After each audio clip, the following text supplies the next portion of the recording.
এরপর যে খবরে নজর রাখছি, মমতার মৃত্যু কুম্ভ মন্তব্য নিয়ে রাজ্যপালকে নালিশ শুভেন্দুর।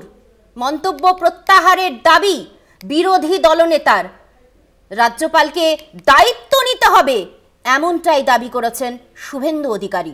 বৃহস্পতিবার বিজেপি বিধায়কদের নিয়ে গাড়ির মিছিল করেন শুভেন্দু। আপনাদের আরো একবার জানিয়ে রাখি, মমতার মৃত্যুকুম্ভ মন্তব্য নিয়ে রাজ্যপালকে নালিশ শুভেন্দুর। মন্তব্য প্রত্যাহারের দাবি বিরোধী দলনেতার। রাজ্যপালকে দায়িত্ব নিতে হবে এমনটাই দাবি করেছেন শুভেন্দু অধিকারী। বৃহস্পতিবার বিজেপি বিধায়কদের নিয়ে গাড়ির মিছিল করেন শুভেন্দু।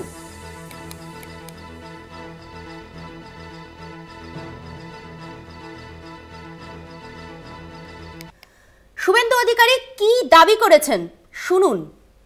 পুণ্যস্নান করেছেন, সে সংখ্যাটাও কম না, 50 কোটির উপরে। তার বাইরেও যে হিন্দু আছে 100 কোটিরও উপরে, গোটা পৃথিবীর সনাতন, তাদের আস্থায় আঘাত দিয়ে মৃত্যু শব্দ ব্যবহার করে মাননীয় মুখ্যমন্ত্রী বিধানসভার মতো গৌরবের পীঠস্থান, ঐতিহ্যের পীঠস্থান, মর্যাদার পীঠস্থানে মৃত্যুকুম্ভটা যে রেকর্ড করিয়ে দিয়ে গেলেন, কেউ চিরদিন থাকবে না, বিধানসভার রেকর্ডে এটা থাকবে। সমগ্র হিন্দু কমিউনিটির উপরে আপনি আঘাত করলেন। 48 ঘন্টা অতিবাহিত, রাজ্যপাল স্পিকারকে বলুন এক্সপাঞ্জ করতে, আমরা চাই না রেকর্ডে থাকুক।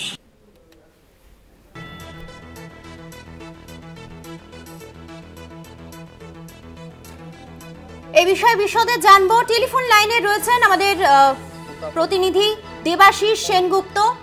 মমতার মৃত্যুকুম্ভ মন্তব্য নিয়ে রাজ্যপালকে নালিশ শুভেন্দুর, কিভাবে ব্যাখ্যা করবেন? দেখো, আজ বিরোধী দলনেতা শুভেন্দু অধিকারী রাজভবনে গিয়েছিলেন এবং বলা যেতেই পারে রাজভবনে গিয়ে রাজ্যপালকে অভিযোগ জানাতে গিয়েছিলেন। কেন জানি গত পরশুদিন মুখ্যমন্ত্রী মমতা বন্দ্যোপাধ্যায় যখন বাজেটের উপর আলোচনা হচ্ছিল, রাজ্যপালের ভাষণের উপর এবং তারপর বাজেটের উপর, তখন কিন্তু মুখ্যমন্ত্রী মমতা বন্দ্যোপাধ্যায় বিধানসভায় দাঁড়িয়ে বলেছিলেন যে এটাকে মৃত্যু কুম্ভ, অর্থাৎ যে ঘটনা কুম্ভে যে ঘটনা ঘটেছে সেই ঘটনাটাকে ব্যঙ্গ করে বলা হয়েছিল এটাকে মৃত্যুকুম্ভ রেকর্ড করিয়ে গেলেন। এবং সেইটা দাঁড়িয়ে কিন্তু আজকে রাজভবনে দাঁড়িয়ে সেই বিষয়ে কিন্তু মুখ্যমন্ত্রীর নামে অভিযোগ জানিয়েছেন, এমনটাই কিন্তু খবর পাওয়া যাচ্ছে। এবং তারপরে বেরিয়ে এসে রাজভবন থেকে বেরিয়ে এসে বিরোধী দলনেতা জানান যে বিধানসভায় দাঁড়িয়ে কুম্ভকে মৃত্যুকুম্ভ রেকর্ড করিয়ে গেলে 144 বছরে ফের কি মহাকুম্ভকে মৃত্যুকুম্ভ কথা মনে পড়বে? এটা প্রত্যাহার করলে কি সমস্যা? 48 ঘন্টা হয়ে গেল, তাপ উত্তাপ নেই। রাজ্যপালকে আমরা বলেছি স্পিকারকে বলে মুখ্যমন্ত্রীর এই বক্তব্য প্রত্যাহার করতে হবে। এবং এই প্রসঙ্গে বলতে গিয়ে তিনি আরো বেশ কিছু কথা বলেন এবং যেহেতু তিনি পরিষ্কারভাবে আরো জানান যে বেশ সাম্প্রদায়িক ইস্যু থেকে শুরু করে হিন্দু নেতা এই সব বিষয়গুলো কিন্তু রাজ্যপালকে জানিয়েছেন এবং তিনি এর বিরোধিতা করেছেন।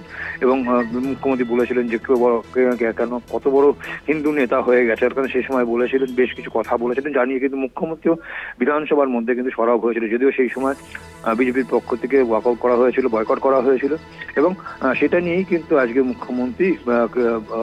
মুখ্যমন্ত্রীর বিষয় নিয়ে যেমন রাজ্যপালকে জানিয়েছে, পাশাপাশি তিনি আরো অভিযোগ করেছেন যে বাজেট কেন লাইভ হয় না এবং লক্ষ লক্ষ মানুষ অপেক্ষা করে, বাজেট যে দেখানো হয়নি টিভিতে, সে বিষয় নিয়ে কিন্তু অভিযোগ করেছেন। এমনটাই কিন্তু জানা যাচ্ছে রাজভবন সূত্রে এমন খবর, এবং বাইরে বেরিয়ে এসেও কিন্তু বিরোধী দলনেতা এমনটাই জানিয়েছেন। ধন্যবাদ জানাবো আমাদের প্রতিনিধি দেবাশিস সেনগুপ্তকে।